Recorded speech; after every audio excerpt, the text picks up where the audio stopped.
Hi everyone, welcome back to Investopedia RSI. तो चलिए हम एनालिसिस कर लेते हैं बीटीसी यूएसडीटी का, जिसका हमने लास्ट पिछले 2 बार तक एनालिसिस करके 2 बार मैंने वीडियो पे डाला हुआ है चैनल पे। इसका वीडियो आप जा कर के देख सकते हैं, आपको पता चलेगा कि कैसे हमने एनालिसिस किया था और कैसे वर्क कर रहा है। हमने कहीं इस ये जो ट्रायंगल पैटर्न दिख रहा है, हमने इस रेड कैंडल के अंदर ही कहीं एनालिसिस किया था कि अगर ये चैनल ब्रेकआउट होता है तो ये जो पहला लाइन आ रहा है हमारा, इसका पहला टारगेट होगा और इस लाइन के ब्रेक करने के बाद ऊपर हमारा दूसरे लाइन का भी टारगेट हो सकता है। और ये भी बताया गया था कि अगर ये लाइन निकलेगा तो बड़ी तेज़ी से निकलेगा और 62,000 के ऊपर अगर निकल के सस्टेन करेगा तो ये हाई प्रोबेबिलिटी है कि ये हमारा पहला लाइन तो टच कर ही जाए। तो आप देख सकते हैं कि अगर आप टेक्निकल एनालिसिस भी सही तरीके से करते हैं, आप प्राइस एक्शन को पहचानते हैं कि एम पैटर्न बन रहा है, नीचे आया, फिर यहाँ से डबल बॉटम बन गया यहाँ से, क्योंकि तेज़ी हुआ था तो मार्केट थोड़ा नीचे आने के बाद रिटेलर को ट्रैप किया और फिर वापस से स्पाइक लगा के रिवर्स हुआ और फिर क्या हुआ, एक रेंज में ट्रेड किया कुछ दिन और फिर जब इस रेंज का ब्रेकआउट हुआ, मैंने ये भी प्रोबेबिलिटी बताया था कि अगर नीचे ब्रेकआउट होगा तो नीचे भी इस ट्रेंड लाइन का हमारा टारगेट होगा। तो मार्केट ने ऊपर ब्रेकआउट किया तो हमने यहाँ कहीं पे 60 जो 60,000 है, 60,000 के लेवल पे कहीं एंट्री प्लान था।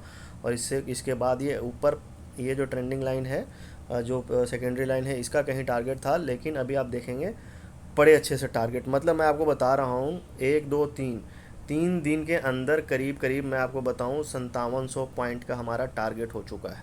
तो इस तरीके से अगर आप इसके फ्यूचर में काम कर रहे हैं, आपको पता है फ्यूचर के लिए क्वाइन डी सी एक्स बहुत बढ़िया प्लेटफॉर्म है जहाँ से आप जाके कर सकते हैं, डेल्टा एक्सचेंज से भी कर सकते हैं।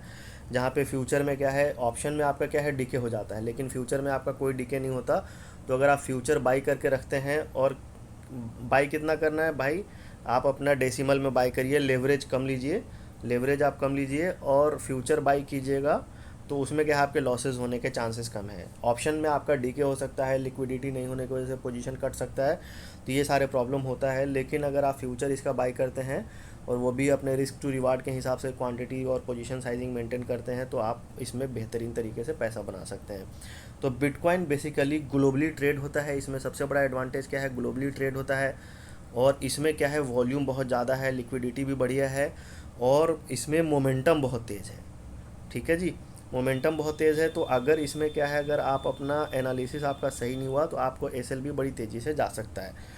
तो इसीलिए जब भी आप ट्रेड लें तो उसमें एसएल ज़रूर डालें और अपने टारगेट, या तो टारगेट पे निकल जाए, या टारगेट का अगर आपका 80% अचीव हो चुका है तो आप उस वहाँ पे क्या कर सकते हैं, 50% या 60% क्वांटिटी बुक कर सकते हैं और रेस्ट को आप ट्रेलिंग मेथड से ऊपर के तरफ लेके जा सकते हैं और फिर वहाँ पे बुक कर सकते हैं।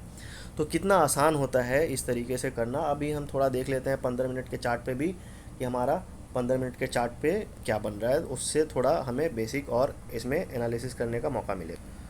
तो हमने स्विच कर लिया है 15 मिनट का चार्ट। आप देख सकते हैं यहाँ पे 15 मिनट के चार्ट पे कैसे इस लाइन को ब्रेकआउट किया है और यहाँ पे रिटेस्ट करने के बाद इस तरीके से टारगेट की तरफ गया और अभी साइडवेज कंसोलिडेशन फेज़ में है। फिर जब इसका ब्रेकआउट होगा तो फर्दर ऊपर की तरफ मोमेंटम होगा, नीचे आएगा तो नीचे की तरफ यहाँ पे 62,000 पे सपोर्ट है, वापस से सपोर्ट लेके ऊपर जाने के चांसेस है। अगर नीचे आ गया तो फिर वापस से ये नीचे तक के टारगेट हो सकते हैं। तो इस तरीके से आप बड़े टाइम को एनालाइज करके छोटे टाइम पे भी अपना ओवरव्यू बना सकते हैं।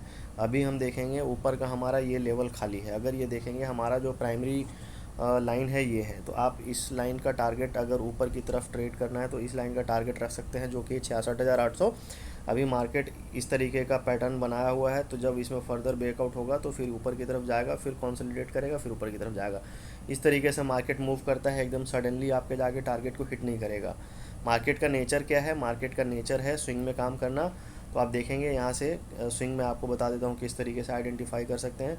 आप देखिए यहाँ से मार्केट रेंज में रहा, मार्केट ब्रेकआउट दिया, फिर मार्केट नीचे आया, फिर रेंज में रहा, फिर क्या हुआ, इस लाइन का फिर ब्रेकआउट दिया। ब्रेकआउट देने के बाद फिर मैं थोड़ा नीचे करता हूँ, आप देखेंगे फिर ब्रेकआउट देने के बाद क्या हुआ, मार्केट फिर अभी मार्केट रेंज में है। तो फिर ये एक पैटर्न बन रहा है, फिर जब इसका ब्रेकआउट होगा तो मार्केट और ऊपर की तरफ जा सकता है, अगर नीचे की तरफ ब्रेकआउट होगा तो फिर मार्केट नीचे की तरफ आ सकता है।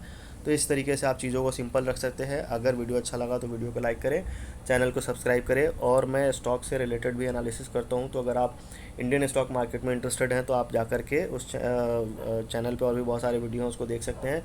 उससे आपको क्या है, बेसिक लर्निंग मिल सकती है और आप इंडियन स्टॉक मार्केट में भी स्टॉक में इक्विटी में ट्रेड कर सकते हैं, और जिसके बेसिस पे आप अपना प्रॉफिट बना सकते हैं। बहुत सारे स्टॉक है जिसको मैंने टारगेट जो दिया था बेस्ड ऑन एनालिसिस, तो वो ऑलमोस्ट बहुत हिट हो चुके हैं। कुछ का भी पेंडिंग है, तो वो भी मोमेंटम में स्टॉक है, तो वो भी जल्दी से टारगेट हिट हो जाएंगे। तो थैंक यू फ्रेंड्स, वीडियो अच्छा लगा तो वीडियो को लाइक शेयर एंड सब्सक्राइब, और ऐसे ही अपना प्यार देते रहिए। Thank you for watching.